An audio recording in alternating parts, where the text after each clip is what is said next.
सारे देश की नजर इस समय गुजरात के चुनाव पर थी और गुजरात में भारतीय जनता पार्टी ने पिछले सारे रिकॉर्डों को ध्वस्त कर दिया। वहां अब वो सरकार बनाने जा रहे हैं और अभी तक का जो रिकॉर्ड है उस सबको तोड़ते हुए भारतीय जनता पार्टी ने वहां 156 सीटें हासिल की। वहीं कांग्रेस अपने सबसे निचले स्तर पर आई और मात्र 17 सीटों में सिमट गई। आम आदमी पार्टी जो सरकार बनाने का दावा कर रही थी, झूठे वादे और झूठी खबरों को प्रसारित किया जा रहा था, केवल और केवल 5 सीटें उसको मिली।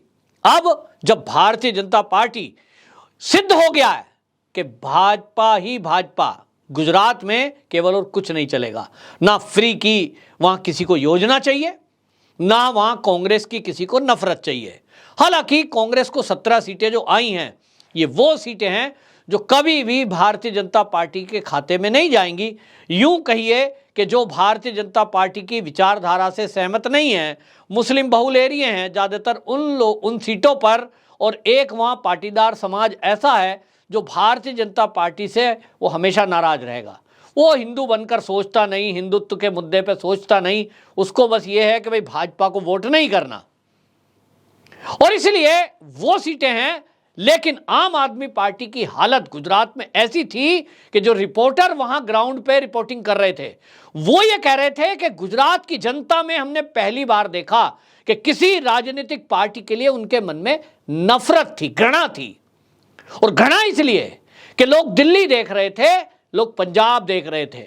इन पंजाब और दिल्ली में दोनों जगह आम आदमी पार्टी की सरकार है, और जिस तरह के कारनामे पंजाब में और दिल्ली में हो रहे हैं, उसको देखते हुए गुजरातियों ने यह तय कर दिया कि चाहे कुछ भी हो, कहीं कांग्रेस आती हो तो आ जाए, लेकिन इस आम आदमी पार्टी को आने नहीं देना है।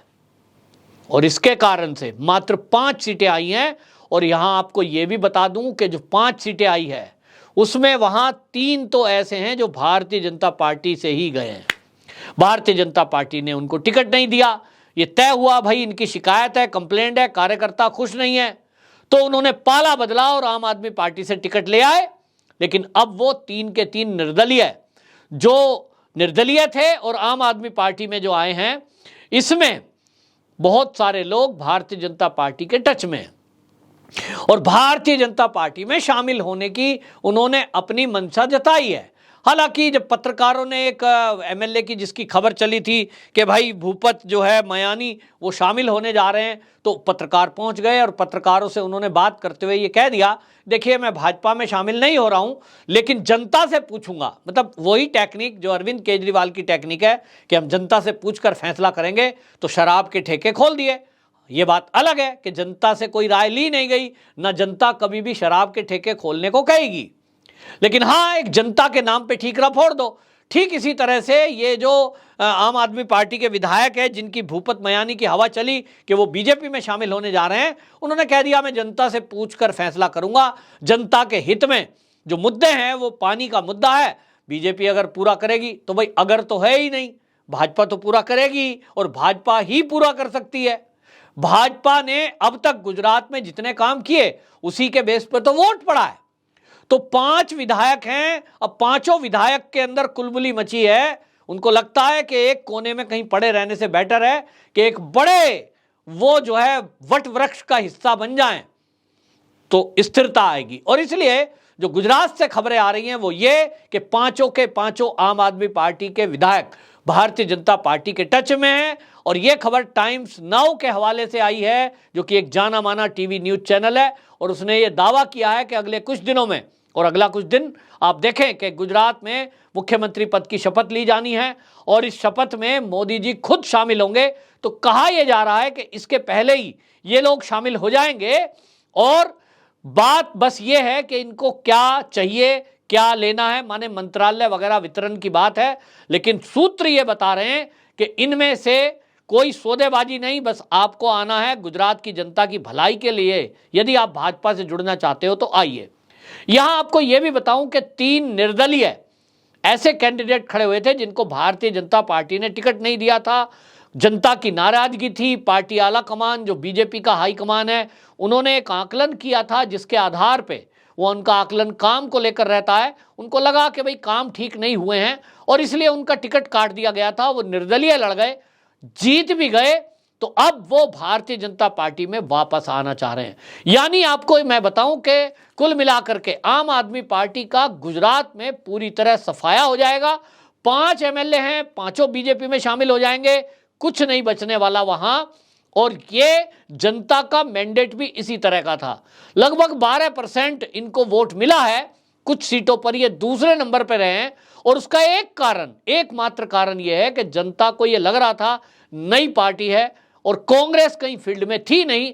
कांग्रेस से आम आदमी पार्टी का एक अंडरग्राउंड समझौता हुआ था और कांग्रेस का जो गांधी परिवार है, हाई कमान जिसको कहते हैं, उनकी एक समझौता था कि भाई हिमाचल में हमारे लिए आप जगह छोड़ दो, गुजरात हम आपके लिए छोड़ देंगे।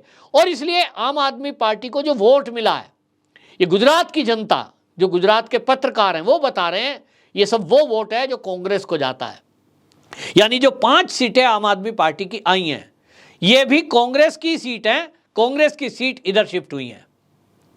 तो कांग्रेस के विचारधारा के लोग एक हैं वहां, और इसलिए अब आम आदमी पार्टी, वो तो गुजरात के लोग चाहते ही नहीं थे।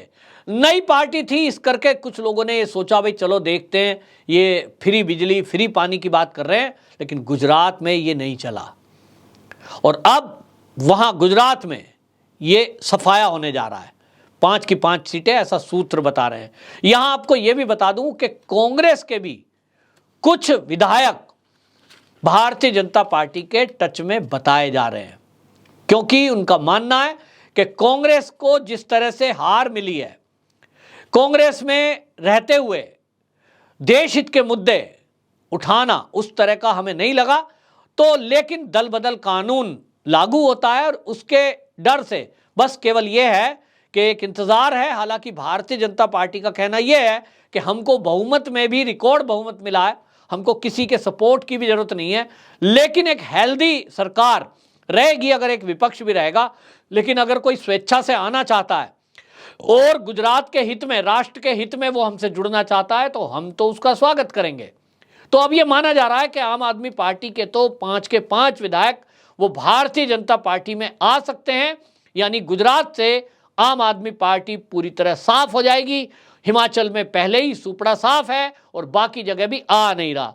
लोग ये कह रहे हैं कि जिस तरह से दिल्ली की एमसीडी में वो जीत के आए हैं, वहां भी कांग्रेस का समझौता हुआ था, बसपा भी फील्ड में नहीं थी और इसलिए समाजवादी भी फील्ड में नहीं थी। जबकि पिछले चुनाव में समाजवादी पार्टी, बसपा, कांग्रेस सब ने अपना पूरा जोर लगाया था जब ये 3 एमसीडी हुआ करती थी। इस बार चुनाव में इन्होंने अंडरग्राउंड एक समझौता कर लिया और तय हो गया कि भैया एक जगह आप लड़ोगे, एक जगह हम लड़ेंगे, हम जहां लड़ रहे हो वहां तुम मत आना, तुम जहां लड़ रहे होगे हम नहीं आएंगे। एमसीडी में केजरीवाल जी के लिए छोड़ दिया गया है। तो लोग मजाक ले रहे हैं, तंज कर रहे हैं। वो कह रहे हैं साहब चुनाव चुन झाड़ू है, तो झाड़ू का काम तो सफाई करना है, तो इनको सफाई वाले क्षेत्र में रख देते हैं। अभी निकाय चुनाव यूपी में भी होने हैं, तो वहां भी आम आदमी पार्टी जोर लगा रही है। तो लोग कह रहे हैं भाई आम आदमी पार्टी है वो इस लेवल पे ही है, क्योंकि राज्य में जहां जहां इनकी सरकार है, एक पंजाब और एक दिल्ली, वहां तो इनसे मामला संभल नहीं रहा। पंजाब में जहां आए दिन हत्या, आतंकवादी हमले अब तो शुरू हो गए हैं, रॉकेट लॉन्चर से हमले हो रहे हैं, नशे की खेप आ रही है, ड्रग पहुंच रही है, शराब की कच्ची भट्टियां लग रही हैं और पुलिस उस पर कोई कार्रवाई नहीं कर रही है। सुप्रीम कोर्ट को इस पर संज्ञान लेना पड़ा कि जिस तरह से पंजाब में नशा फैलाया जा रहा है उस पर पुलिस मौन क्यों है। दिल्ली में भी लोग देख रहे हैं कि दिल्ली में शराब नीति ऐसी बना दी कि गली गली में ठेके खोल दिए। तो जनता इनकी बात को समझ रही है कि ये भ्रष्टाचार करेंगे, ये इसी तरह शराब और नशे के कारोबारियों को बढ़ावा देंगे, तो भाई इन्हें जो है राज्य की राजनीति से भी अलग रखो। एमसीडी है, नगर निकाय है, इसमें साफ सफाई का काम है, इसमें क्या भ्रष्टाचार है? ना इसमें शराब के ठेके खोलने की परमिशन है, ना इसमें कहीं किसी भ्रष्टाचार के करने का चांस है कि भाई आप मोटा भ्रष्टाचार कोई कर लेंगे। तो इस तरह से आम आदमी पार्टी अब कहते हैं झाड़ू चलेगी, उन्हीं के ऊपर वो झाड़ू चल चुकी है। गुजरात में सफाया हो गया है और आने वाले समय में अब कोई उम्मीद ऐसी नहीं बची है कि केजरीवाल जी के लिए कोई राष्ट्रीय राजनीति में आने के बाद ऐसी अभी फिलहाल जगह है। लेकिन कांग्रेस ने जिस तरह से अपने आप को खत्म करने की ठानी है, यानी हम अपनी आत्महत्या कर लेंगे, तुम आगे बढ़ो, तो एक नाम चेंज करने का आ गया, क्योंकि कांग्रेस को यह पता लग गया कि उनके हर नीति, हर इरादों का एक्सपोजीकरण, मतलब एक्सपोज हो गए हैं वो। और अब यह हो चुका है कि वो एक्सपोज हो गए तो भाई उनकी कोई सुनता नहीं, उनको कोई सुनता नहीं, कि राहुल गांधी को कोई सीरियस लेता नहीं। तो उन्होंने अब आम आदमी पार्टी में जाकर उसके नाम से चुनाव लड़ना तय किया है। यानी चेहरा बदलेगा, नाम बदलेगा, विचारधारा वही रहेगी जो कांग्रेस की देश की आज़ादी के पहले से चलती आई है। फूट डालो, राज करो, फ्री में बांटो, देश को कंगाल करो। मोदी जी इस पर प्रहार करते हैं, लेकिन हाँ, ये एक विचारधारा है जो कि देश के हित में नहीं है।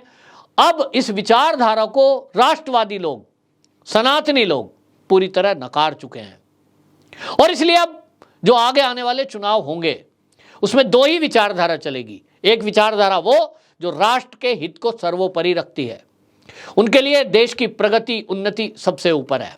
और दूसरी विचारधारा वो कि लोगों को आपस में लड़ाओ, जातियों में बांटो, फ्री की रेवड़ी बांटो, किसी तरह सत्ता में आ जाओ और भ्रष्टाचार करो।